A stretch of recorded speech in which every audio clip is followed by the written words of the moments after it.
What if I told you that I can demonstrate to you, if you have the capacity to follow along in this metaphorical journey in Genesis, that it's going to be following a pattern that is actually something that sounds very Eastern. It's not going to sound at all like an Abrahamic religion anymore. There's a pattern that's in here that exists globally, and it's in use, but it's also a numbering pattern in here that I've been analyzing and really struggling to work with. There's a science to this. Okay, so first of all, the book of Genesis has a metaphorical purpose for it. Second of all, it is not at all historical. That idea is actually kind of ludicrous. If you really read through Genesis, you'll go, yeah, it's kind of insane. The people that claim it's true, that typically, I'll start asking them a few questions about Genesis and they disappear real quickly. They don't even know what Genesis says. Genesis is metaphorical. So you can't treat it as true, but at the same time, you can't come along as an atheist and say, it's just total crap. It's mythology. There's nothing more to it. What is mythology? What does that even mean? We can't call it mythology. There's something in there that is different, that is not for the theist and it's not for the atheist. Those two will fight back and forth over the historicity of something that is metaphorical. Let's work on understanding the metaphorical, but let's also analyze it because there's something that's going to emerge in numbering patterns that keeps us right on track, and they don't teach you this in any Bible college. Therefore, it doesn't make it to church. This is special. We got to find this on our own. My name is Dan Paulson. Welcome to the video. Let's take a look at something in Genesis, and I'm going to use the NRSV, which I don't typically do, but in this case, I'm going to. All right, as we get into it, I want to place emphasis right up front on the idea that there is nothing supernatural in here, that this is a mental psychological path that's very similar to Buddhism or Taoism, where you're going to turn inward, heal your memories, and live life in a much happier way than if you had not done so. We're living through our memories.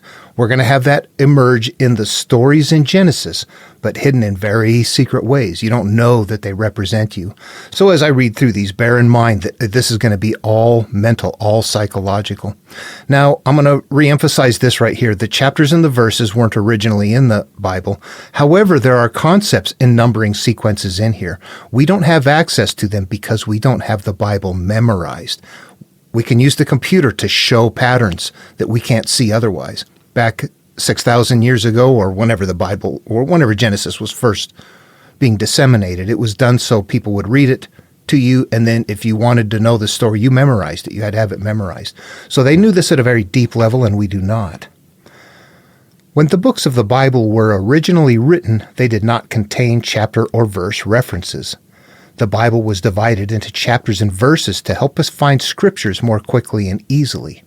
It is much easier to find John chapter 3, verse 16 than it is to find For God So Loved the World. In a few places, chapter breaks are poorly placed, and as a result, divide content that should flow together. Overall, though, the chapter and verse divisions are very helpful. They were developed by Stephen Langton, Archbishop of Canterbury. He put the modern chapter divisions into place around AD 1227. So chapters and verses are pretty new in the Bible compared to the age of the Bible, the vintage. But this part right here, in a few places, chapter breaks are poorly placed and as a result divide content that should flow together. You know what? If you analyze that and analyze it and analyze it, he's pointing. He's getting our attention. He knows what he's doing. He knows exactly what he's doing. But you have to be able to read the concepts, and you realize he's numbering the concepts. And then they're going to be utilizing a numbering pattern. That's why he has to use the numbers. What is in the background is exactly a numbering pattern that we're going to be using to interpret the stories with. And right off the bat, we're going to start with something I call the 3-7 grid. What we're going to find when we go look at the Bible is something very strange right off the bat. As we get through chapter 1, the first creation story, it's a 7-day creation. We get down here into chapter 2, verse 3. So God blessed the seventh day and hallowed it, because on it God rested from all the work that he had done in creation. Then a second creation story starts. However, chapter 2 has already been underway. So why would he take this first creation story that should all be in one chapter, and then the second creation story about the 5 rivers and the Adam and Eve coming about and being naked in the garden and call that number 2. This is one of those places right here where the overlap is like, oh, that's something strange right there. Why did he put chapter 2 up here? And he's doing so for a reason. 3-7 grid. The 3s and the 7s that we see continually appear are right here. Number 1, 7th is said 3 times. We're supposed to know that. That's all there was in the beginning. 7th said 3 times. And you needed to know that that meant 3 and 7 are going to tie together right there. However, we wouldn't know that. We just read it. And what did he do? He put it into chapter 2, that 7th one, in verse 3. That might not seem like much. It might seem like an accident, but I'm going to continue on and find precedent for this being the case. 7 and 3. 7th and 3 right here are what we need to understand is that there's 2 creation stories. And if we put them side by side, what we're going to find is that 7 and 3 appear at the same time that the man and his wife were both naked and were not ashamed. Whew, that's weird, isn't it? Is it? Okay, we have to build some layers in here. The man and his wife is each of us individually. The man is the consciousness of each human being, and the wife is our inner self, our bundle of memories. At this time in life, we had none. We were naked and were not ashamed. We were happy little children. Metaphorically, this story represents each of us in a happy place, the Garden of Eden. We're going to leave our mother and cling to our wife. We're going to go on and live life through the memories that we're going to accumulate. But at this point, 3 and 7 represent that same point. What are 3 and 7? So we'll jump back up to day 3, and what do we see here? And God said, let the waters under the sky be gathered together unto one place, and let the dry land appear. And it was so. God called the dry land earth, and the waters that were gathered together he called seas, and God saw that it was good. Now, during this creation, this is describing us coming about and how life is going to work for us in a very cryptic way. All right? There is no God speaking. This represents that the higher self, we're emerging somewhere, and that this dry land appear, and it is so. This is before we're naked, unashamed in the garden. This is us beginning to develop into a human. The dry land is going to the earth is going to represent our experience, like our garden, our empty mind. But what I'm critically looking for in this one is this part right here. And God said, let the earth put forth vegetation, plants yielding seed, and fruit trees of every kind on earth that bear fruit with the seed in it. And it was so. And then it brought forth. So first of all, I look at this as like almost like an if-then or a yeah, it is. God said, and so there was. That's how all of these read. It sounds like code. And if you also look at this, you will see that we have cause and effect, actually. This represents something growing from us that has the seed of its kind in it. So whatever we get as far as things that we're going to store in our mind, that's what this represents here. Our shame, our hatred, anything like that that we accumulate is going to be a seed that produces the tree, which means the manifestation of that pain acting out again, and that it's going to remain in place that way. So there's cause and effect. The seed produces the tree, our memory produces the manifestation, and it's going to stay in place. That's what that means there, if we interpret it to the mind. I do want to be careful here and say that actually good and bad things, the good stuff we learn too, all of the memories that we develop, we're going to be living through that bundle. I tend to reference the derogatory ones because, if we have good memories and we have no problems with them, we don't need to address that. So what we're really looking at is when life is not okay, how come it's not okay? What am I holding that's the problem? So I will tend to reference this as bad things growing out, but both bad and good grow from the same garden. Everything comes from the same place. So right down here on day 7 and 3, what we have is this. This is going to sound weird. Treat it like a video game. They had no idea of that, but they're playing these out in their mind, and what they're doing right here is understanding that you are now beginning life, naked, unashamed in the garden. You were together inside. This is the happy state of life. And 7 represents that time right there, and 3 represents cause and effect. So now you're pure in life and you're ready to start, and you're going to live life through cause and effect. That's the beginning of the pattern. Now what's going to emerge here is something we're going to find out later is something like, you're born with a higher awareness, then we live life, we kind of live asleep, and then we awaken. Certain people awaken and turn inward, and that's what we're going to find right here. We're going to see that higher awareness disappears and then reappears. And that's a big clue as to what happens. God disappears while things go bad. This is metaphorical. We are no longer living through our higher awareness as we're living life. Okay, so what happens now? 3, 7. I'm building that up. And what are we going to hear from some other sources? Let's take a look and see if we can shore that up elsewhere. All right, I'm looking at Matthew, and this one is just going to say children. It's not going to reference the 7 and the 3. Then there were brought unto him little children, that he should put his hands on them and pray, and the disciples rebuked them. It's like, yeah, get those kids out of here. This is Jesus talking. Dad, get them out. And he's like, no, don't suffer the little children. Forbid them not to come near to me. Don't stop them, for such is the kingdom of heaven. How can the kingdom of heaven be like little children? These are cryptic things.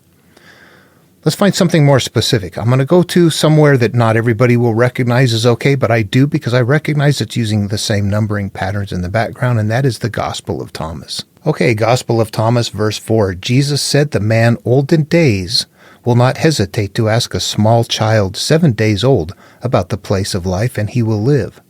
For many who are first will become last, and they will become one and the same. Okay, we're looking for purity here. The man old in days, that's each of us. This applies to each of us. I am that man old in days. You are that man old in days. If you're a woman, you're that man old in days. It doesn't matter.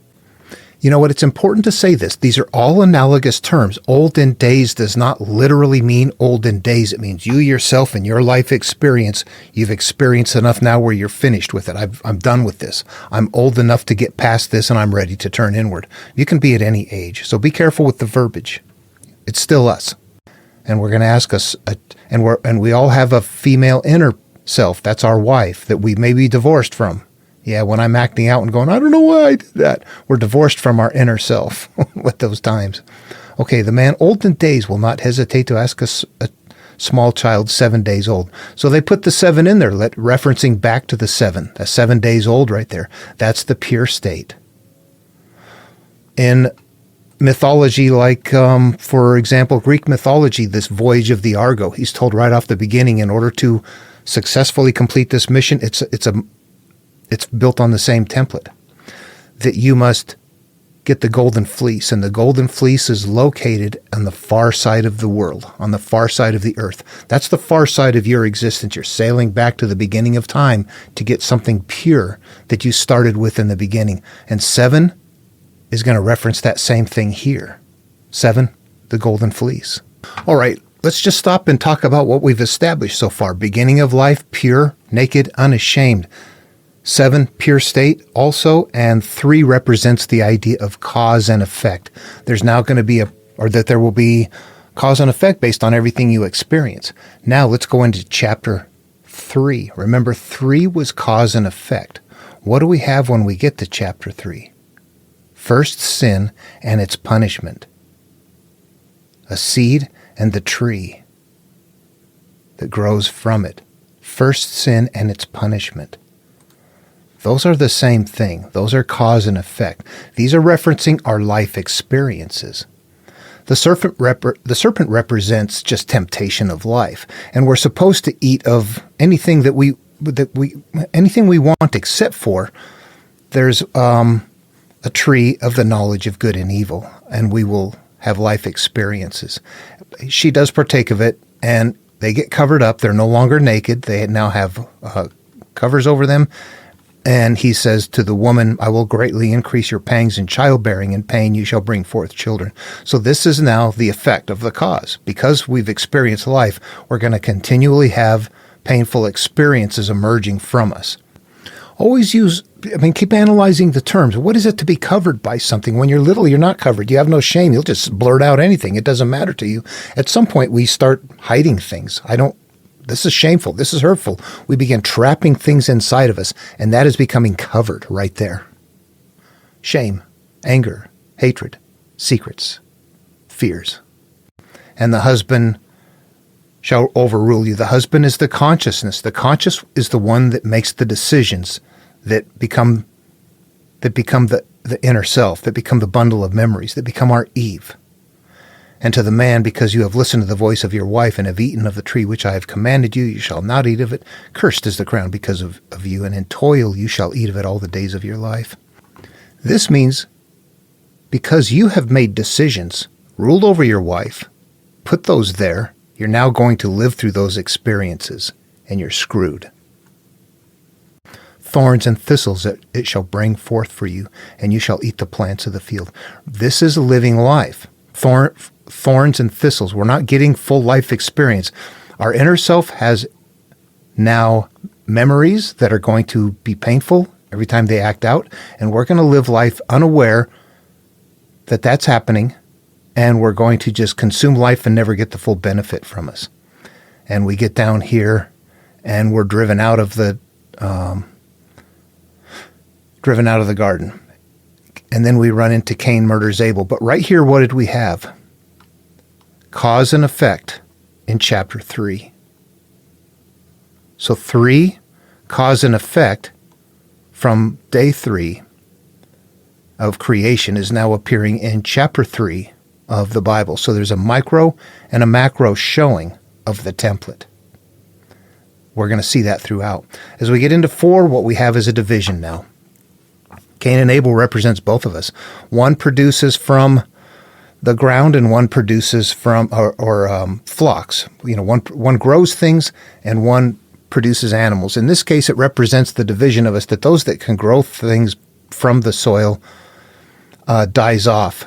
There's a part of us, and this doesn't represent good and bad. What it represents is an aware part of us and an unaware part of us, that we are going to live life not necessarily aware of the fact that we're just living life and we're judging life. What I want to say here is that there's actually, the more you get into this, you're going to find out that there's a couple of avenues that you can take that aren't taken in Genesis. For example, what if you in Eden didn't partake of the tree of the knowledge of good and evil? What if you partook of the tree of life instead? There are stories somewhere that branch that way. Daniel, Susanna, apocryphal works. If you read those, you'll see the corruption never happens. They don't go bad to begin with. We have another one right here, Cain and Abel. What if you didn't become Cain? What if you became Abel? You became somebody who was raised in an environment perhaps where you were taught better than to do that. No, we don't fit in that way. You step back and think about that, young man. Why are you judging people just because you're seeing it on TV here or there? What do you know? What do you see? Instead of just being part of the crowd, why don't you learn for yourself and know? So there's a few people that are going to go that way, but in this case, it goes bad all the way. It's the worst route.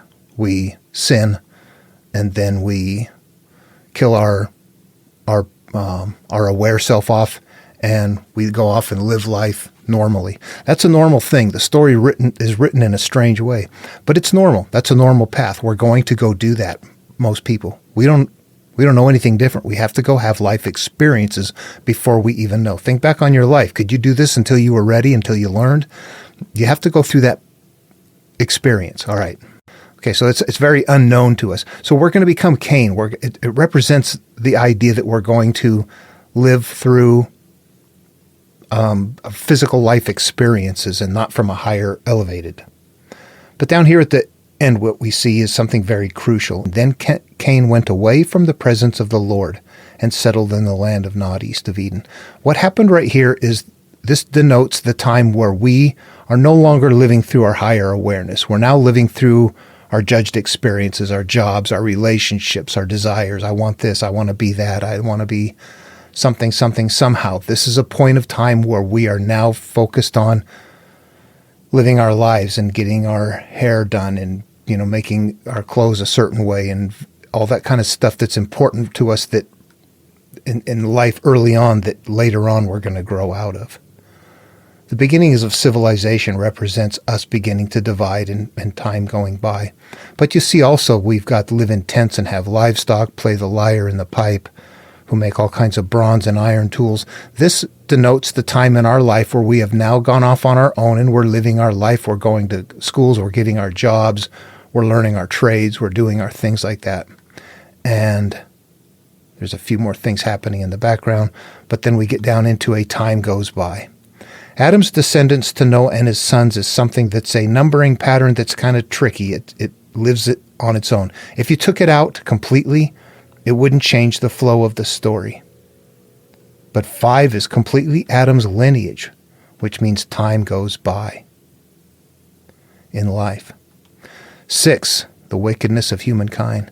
When people began to multiply in the face of the ground and daughters were born to them, the sons of God saw that they were fair and that they took wives for themselves of all that they chose. This represents our inner qualities, the daughters, the beautiful daughters born to them, our trust, our love, our lack of judgment, all of those things, our pureness.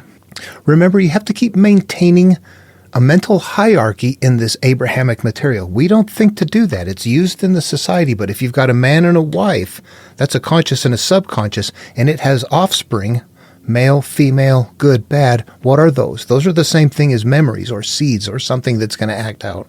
Always just play it out that way. It all belongs up here in some antique flow.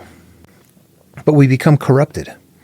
And so the sons of God, that represents the idea that bad things happen in life and we've become corrupted. And there's giants that are there as a result. But the Lord saw the wickedness of humankind was great in the earth, and that every inclination of the thoughts of their hearts was only evil continually. This right here is where the Lord reappears.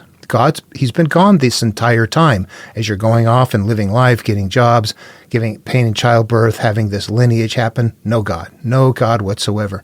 That represents when we're living our life unaware. We're asleep. We're not awake. We're just living life. But here we find out I've been completely corrupted. The higher awareness, we now reconnect with it because we now realize, I'm living through my bundle of memories and I'm not them. I am this up here. That's it right there. The Lord just returned and said, I'm changing my life. This is a calling. We become Noah. Noah pleases, gets ready to go. The great flood happens where? Chapter 7. 7, pure state. Time to purge it all out in chapter 7. Okay, so it goes on, and in the end, what we have is Noah is naked, unashamed, in his tent at the end. So that represents we've gone through a purging and a healing, that we are now uncovered. Remembering that we were uncovered to begin with and unashamed. Now we are uncovered in our tent. We're naked and drunk off of our new wine. Metaphorically, that represents we've now grown a new vineyard, created a new life experience after this healing, after this letting go of something, after the resolution of something that was very much causing me mental conflict and strife in my life. Upon the resolution of that, I feel wonderful. I'm drunk off of my new life experiences, and I'm uncovered. I'm naked. That's a motif that's not going to continue through Abrahamic material. We can't have people getting naked every time they go through a healing or a flood or the destruction of a city or something like that.